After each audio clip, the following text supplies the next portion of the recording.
오늘 읽은 말씀은 갈릴리의 작은 마을 가나에서 일어난 사건을 소개하고 있습니다. 원래 이스라엘에 가면 가나라는 마을이 많이 있는데 그 중에서도 갈릴리에 있는 가나, 지금도 존재하고 있는 작은 마을입니다. 예수님께서 평범한 물을 가지고 포도주를 만드셨다는 이야기입니다. 교회를 그래도 한 1, 2년 정도 다니면 이 말씀을 익히 알고 있는 유명한 말씀이고요. 아마 여기 계신 권사님들 정도가 되면 갈릴리 가나 혼인잔치의 설교를 여러 번 들어보셨을 겁니다. 어떤 목사님들이 많이 하는 설교죠. 어떤 목사님은 1년에 한 번씩 이 본문을 택해서 설교하시는 말씀 분도 계시는데, 저는 지금 15년 만에 이 말씀을 15년 전 제 기록에 보니까 15년 전에 수요일 예배 때 이 말씀을 한번 다뤘고 이제 다시 한번 오늘 이 말씀을 올렸습니다. 그런데 읽을 때마다 감동이 있고 언제 읽어도 신이 나는 이야기가 바로 이 포도주 사건입니다. 이 사건은 1절에서 보는 대로 사흘째 되던 날로 시작합니다. 아마도 앞에 장에서 빌립과 나다나엘을 제자로 부르시고 나서 3일이 지났을 때라고 소개하고 있는 것으로 보여집니다. 갈릴리 가나라는 작은 마을에서 혼인잔치가 있었는데 누가 혼인을 하고 있는 건지는 알려지지 않았습니다. 다만 예수님의 어머니가 초청을 받았고 예수님과 또한 예수님의 제자들, 여기서 제자는 6명에 불과합니다. 아직 12명이 되기 전이니까 제자들까지 초청된 것으로 보아서 꽤 가까운 친지였지 않았을까. 그래서 어떤 분들은 예수님의 동생이 결혼하는 것이다라고 추측하는 분도 있는데, 추측이니까 우리가 여기까지만 얘기하면 그만입니다. 잔치 중에 문제가 생겼습니다. 포도주가 떨어졌다는 겁니다. 이스라엘은 보통 혼인잔치를 하면 일주일씩 계속 가거든요. 일주일 동안 길게 가는데 아마 며칠째 되는 날인지 모르도 포도주가 떨어졌다는 겁니다. 포도주가 떨어졌다는 것은 큰일 난 겁니다. 실제로 그런 일이 있었습니다만은 초청받았는데 주인이 포도주가 떨어졌다고 대접을 안 하니까 명예훼손을 당했다고 고발하는 사건이 실제로 있었습니다. 그래서 손님을 초대해 놓고 대접을 안 했다. 아무리 다른 고기 반찬이 많고 다른 반찬이 잔해 준비로 많이 있다고 하더라도 포도주가 없으면 아무짝에도 쓸모없는 잔치가 바로 포도주입니다. 이 포도주가 떨어졌다고 해서 예수님의 어머니가 예수님에게 이 말씀을 하죠. 저들에게 포도주가 떨어졌다고 얘기합니다. 근데 예수님의 반응이 조금은 퉁명스럽습니다. 여자애라고 나오는 말은 우리가 조금만 더 이해하면은 아주 높여 부르는 극존칭어입니다. 뭐 여사님, 뭐 사모님을 합쳐서 몇 배를 더해도 이 말이 우리나라 말에는 없는 아주 귀한 말인데, 개인적으로는 그래도 그렇지 어머니라는 말이 훨씬 더 다정하게 들리긴 합니다만은 낮춰 부른 것은 절대 아니라는 것은 기억하고 넘어갔으면 좋겠어요. 여자야 나와 무슨 상관이 있습니까? 내 때가 아직 이르지 아니했습니다. 나이가 뭔 상관이 있어요? 내가 무슨 상관이 있어요? 아직은 제가 일할 때가 아닙니다 라고 말하는 아들의 말인 퉁명스럽습니다. 아마 아무것도 안 할 것처럼 보였는데 놀라운 것은 그 말을 들은 어머니 마리아의 반응입니다. 아들은 분명히 아무것도 안 하겠다고, 아직 때가 안 됐다고 얘기하는데 어머니는 움직입니다. 뭐라고 합니까? 하인들에게 명령하기를 5절에 보니까 너희에게 무슨 말씀을 하시든지 그대로 하라고 지시를 합니다. 자, 이 말을 들었는지요? 예수님은 마음을 바꾸셨는지 하인들에게 지시하죠. 항아리에 물을 채우라고 얘기했습니다.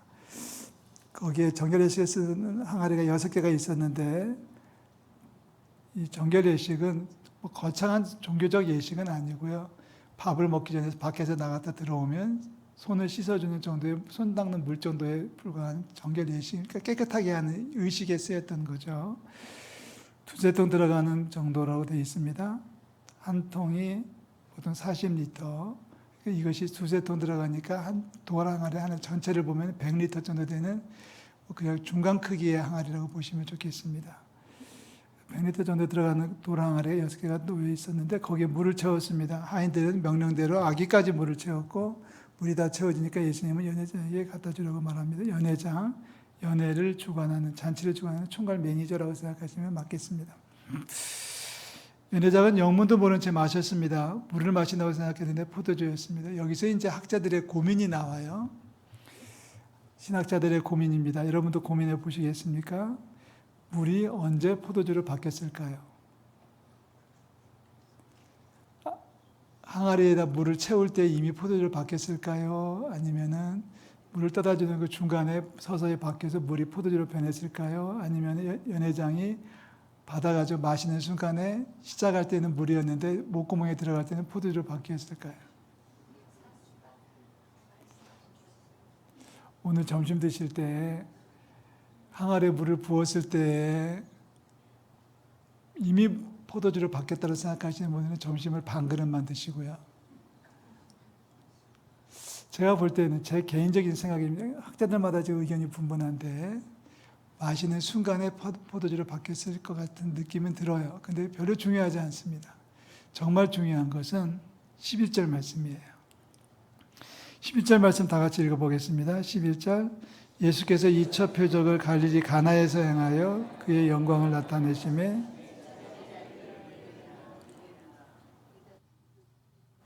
자, 여기서 중요한 단어가 하나 등장하죠. 표적이라는 단어가 등장합니다.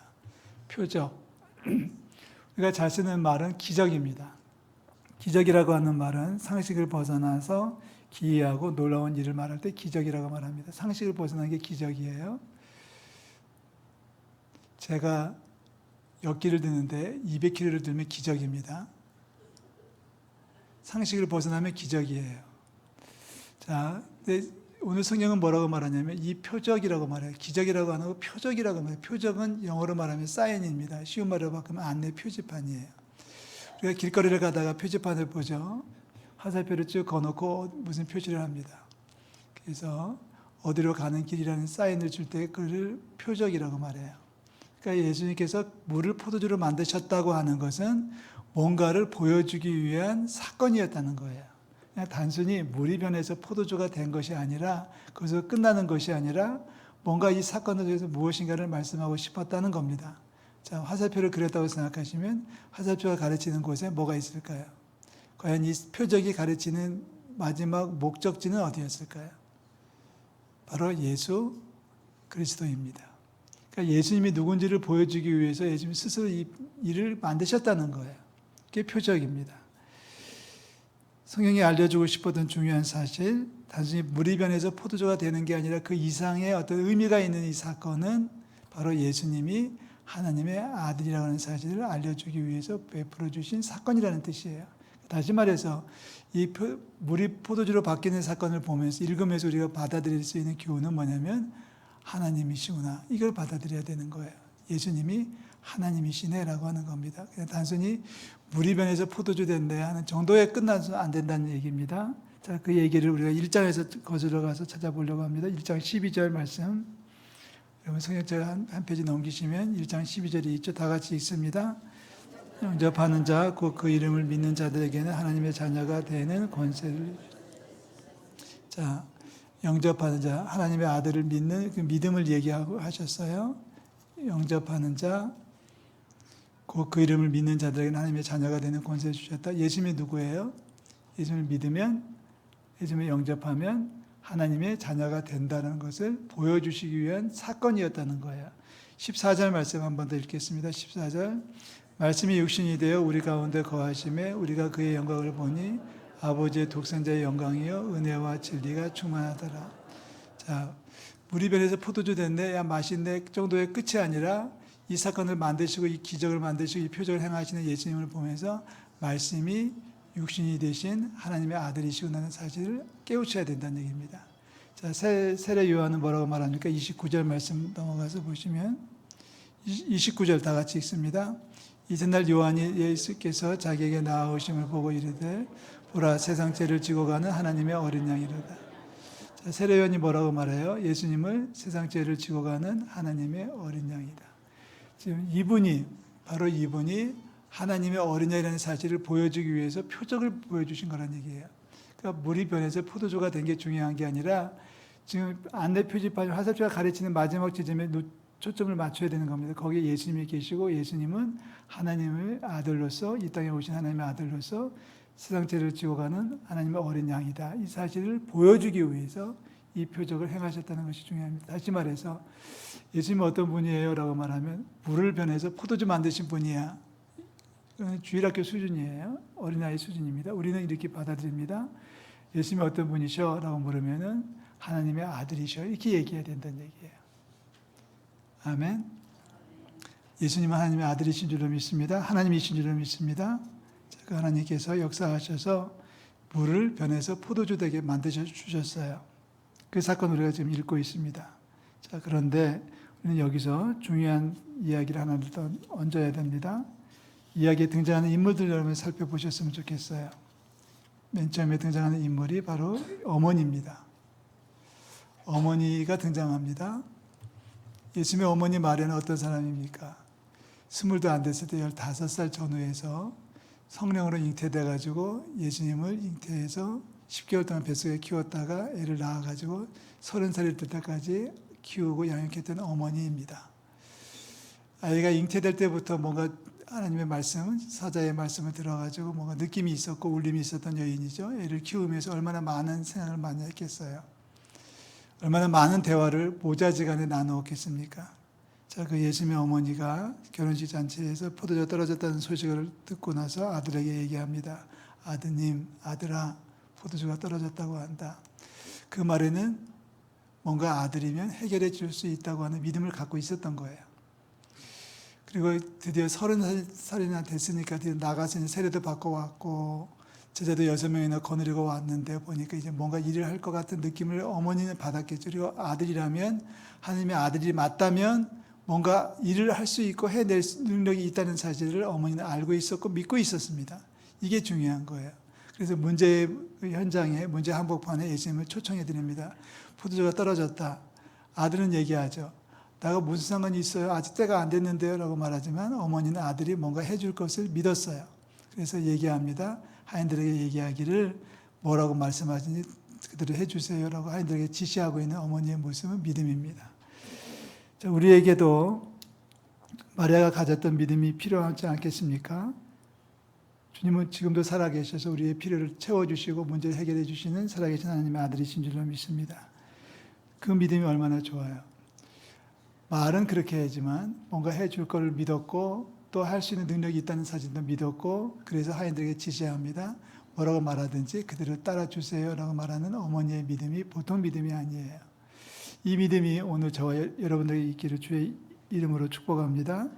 너에게 무슨 말을 하시든지 그대로 하겠다는 우리에게 무슨 말을 하시든지 그대로 하겠다는 결단이 저와 여러분들에게 있기를 주의 이름으로 축원합니다. 또 한 번 등장하는 인물들은 하인들이에요. 몇 명인지 모르겠습니다. 몇 명인지 모르겠고 이들이 알바생인지 아니면 고정된 전임 사역자인지도 모르겠지만 이 하인들이 움직이는 모습이 보통이 아닙니다. 이 하인들은 투덜거리고 말씀대로 따르지 않을 수 있었습니다. 상황을 알 거 아니에요. 지금 떨어진 것은 물이 아니라 포도주라는 사실을 하인들도 알았을 겁니다. 지금 연회장이 지금 필요로 하는 것, 신랑이 필요로 하는 것은 포도주가 필요해가지고 좀 난리가 났는데 갑자기 이상한 사람이 나타나가지고 물을 채우라고 하는 거예요. 지금처럼 수도꼭지만 들면 물이 콸콸 나오는 시절이 아니지 않습니까? 근데 물을 채우라고 했는데 물을 채웠는데 흉내만 낸 게 아니라 아기까지 채웠다는 거예요. 그런데 물을 다 채우고 나니까 처음 보는 분이 얘기합니다. 연회장에게 떠서 갖다 주라고 하는 겁니다. 아니, 연회장은 지금 필요로 하는 것이 포도주지 물이 아닙니다. 괜히 물 떠가지고 갔다가 혼날 수도 있는 장면입니다. 지금 예수님은 적어도 정확하게 말하면 포도주라는 단어를 한 번도 사용하지 않으셨어요. 자, 하인들에게 명령하기를 여러분 좀 고생스럽지만 물을 떠다가 항아리에 좀 부어주세요. 그러면 붓는 순간에 포도주가 될 거예요. 그랬으면 했을 거예요. 떠다 주세요. 그러면 이 포도주로 바뀌어 있을 거예요. 칭찬받을 거예요. 인사받을 거예요. 그러니까 갖다 주세요라고 말했으면 그래도 저 같아도 할 것 같은데 아무런 그런 전제 조건도 없고 예언의 말씀도 없습니다. 그냥 물이에요. 물을 채우라고 했고 갖다 주라고 했어요. 그런데 하인들은 순종하고 따르고 있다는 것이 중요합니다. 힘든 일이었지만 이해할 수 없었던 일이었지만 하인들은 그분의 말씀대로 순종합니다. 이게 믿음이고 이게 기적을 이루어내는 한 사건입니다. 물론 이 이야기의 주인공은 예수 그리스도이십니다. 하지만 저는 이 하인들과 더불어 마리아까지 사건의 주인공이라고 표현하고 싶습니다. 이들이 없었으면 기적이 일어나지 않았을 수도 있습니다. 놀라운 것은 예수님은 잘 들으세요. 예수님은 뭔가 기적을 일으키실 때에 사람들의 손을 빌려서 움직이신다는 사실을 기억하셔야 돼요. 혼자서 하시는 게 아니에요. 아니 예수님이라면 얼마든지 하실 수 있잖아요. 우리 포도주가 떨어졌다고 알았어요. 제가 해결해 드릴게요. 가세요. 포도주 바꿔놨으니까. 말씀 한마디로 물을 변해서 포도주 만들어 놓으실 수 있는 분이에요. 오병이어 기적을 기억하시죠? 떡 5개와 물고기 몇 마리? 2마리 가지고 몇 명을 먹여요? 5,000명을 먹이십니다. 제자들이 와서 얘기해요. 날이 저물어 가는데 지금 배가 고파 난리예요. 먹을 거 줘야 돼요. 아니면 빨리 흩어져서 보내야 돼요. 라고 말하는 제자들에게 예수님이 이렇게 말씀하셨나요? 알았어. 내가 해결할 테니까 이제부터 저 사람들 배 안 고플 거야. 저 사람들 호주머니에 빵이 두둑두둑 들어있을 거야. 저 사람들 앞에 있는 돌덩어리가 다 떡이 되도록 만들어 놓을 테니까 걱정하지 마. 가! 라고 말씀하신 분이 아니지 않습니까? 예수님은 그 상황에서도 음식을 찾으셔 너에게 무엇이 있는지 알아봐 하고 음식을 찾으셨고 한 아이의 도시락 가방이 오니까 그를 축복하시고 떼어주라고 말씀하셨고 12명의 제자들이 순종해서 따랐습니다. 어떤 사건이든지 예수님께서 움직이실 때 항상 사람이 옆에 붙어 있었고 순종하는 사람들 사이에 함께 동반될 때에 기적이 베풀어지는 것을 알 수 있습니다. 놀라운 것은 오늘 주님은 우리들을 부르고 계시다는 거예요. 우리가 어머니 역할 좀 했으면 좋겠습니다. 자, 첫 번째는 어머니로서 어머니처럼 마리아처럼 믿음을 굳게 갖는 주님께서 하시는 대로 순종하여 따르는 하인들처럼 살아갈 수 있기를 주의 이름으로 축복합니다. 저는 영화 감독을 한번 해보고 싶어요. 그래서 이 영화를 한번 찍어보고 싶은데 제가 영화를 찍으면 분명히 저는 꼭 집어넣고 싶은 장면이 하나 있습니다. 자, 예수님의 어머니가 말을 하고 돌아서요. 뭐라고 말하든지 다 따라하세요 하고 돌아서 머리 떨어져서 부끄러움이 쳐다봅니다. 어떻게 되는지 쳐다보는데 기대했던 대로 예수님께서 마음을 바꿔가지고 이제 하인들에게 명령했어요. 하인들이 순종하지 않습니까? 그 모습을 지켜보는 어머니는 마음에 감동이 오겠죠. 그러다가 연회장에 물로 된 포도주를 맛보고 신이 나서 싱글벙글하는 모습을 보면서 어머니가 아들한테 표시합니다. 이렇게 표시할 거예요. 아들아 짱이야. 잘했어. 그리고 아마 또 아들 예수 그리스도는 어머니의 눈빛을 바라보면서 손가락으로 V자를 그렸을 거예요. 이런 감동이 우리에게 있기를 주의 이름으로 축복합니다. 여기에 등장하는 또 한 명의 인물이 있죠. 바로 연회장입니다. 이 연회장은 그냥 잔치만 챙기느라고 정신없는데 물로 된 포도주를 맛보고서 싱글벙글하는 것 그것으로 끝나요. 그렇게 끝나면 안 돼요. 우리 인생이 그냥 싱글벙글하는 것으로 끝나면 안 된다는 얘기입니다. 함께 즐거워하고 주님을 영광 올려드리는 거룩한 삶이 되기를 축복합니다. 11절 말씀 다시 한번 읽어봅니다. 11절 다 같이 읽습니다. 예수께서 이 첫 표적을 갈릴리 가나에서 행하여 그의 영광을 나타내심에 제자들이 그를 믿으니라. 가운데 표현이 되어 있죠. 그의 영광을 나타내셨다. 하나님의 아들이라는 표적을 베풀어 주신 거예요. 이 표적을 만들어내기까지 마리아의 헌신이 있었고 하인들의 수고가 있었습니다. 자, 우리 예수님은 어제나 오늘이나 동일한 줄로 믿습니다. 이제 우리가 할 일은 그냥 먹고 마시고 맛있네, 좋네, 좋아하는 거 그걸로 끝나는 게 아니라 예수님을 문제에 초청해서 모시고 들어가는 마리아의 헌신이 필요합니다. 기도죠. 또 하인들처럼 주님의 말씀에 순종해서 따르는 절대적인 헌신이 우리에게도 필요하지 않겠습니까? 그 헌신을 우리가 할 수 있다면, 마리아처럼 믿을 수 있다면, 하인들처럼 순종할 수 있다면 우리도 기적의 주인공이 될 줄로 믿습니다. 주님이 그걸 기다리고 계시는 거예요. 찾고 계시는 거예요. 누가 마리아 노릇할 것인지, 누가 하인들 역할을 할 것인지 찾고 계시는데 뒷짐지고 맛 좋다고 하면서 끝나는 인생 되지 않기를 축복하고요.